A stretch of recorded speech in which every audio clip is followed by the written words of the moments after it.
कल्याणजवळच्या आंबिवलीतील इराणी वस्तीवर बुलडोझर चालणार असल्याचा इशारा गृहराज्यमंत्री योगेश कदम यांनी दिलाय। इराणी वस्तीवर मोठं कोम्बिंग ऑपरेशन केलं जाईल आणि सगळ्या गुन्हेगारांना शोधून काढलं जाईल असं योगेश कदम म्हणाले। मध्ये इराणियन वस्ती आहे, 1500-2000 वस्ती एका ठिकाणची आहे, परंतु ह्यांची मोडस ऑपरेटिंग अशी देखील असते की एखाद्या समजा मुंबईमध्ये एखाद्याने चेन स्नॅचिंग केली आणि त्याच्यावरती जर का गुन्हा वगैरे दाखल झाला तर हे एब्स्कॉन्डिंग देखील बरे 2-3 वर्षही गायब होतात आणि ह्यांच्या इराणियन वस्त्या ह्या देशभरामध्ये काही ठिकाणी पसरल्या त्या ठिकाणी जाऊन हे लपतात।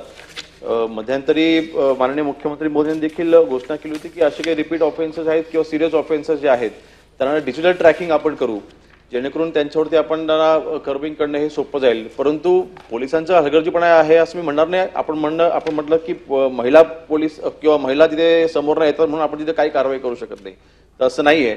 यामध्ये देखील आपण काही महिलांवरती देखील आपण मोका सगळा गुन्हा आपण तिथे दाखल केलेला आहे आणि ह्याच्यामध्ये आता नवीन पद्धतीचे हे समोर आणतं की लहान मुलांना देखील हे समोर करतायत।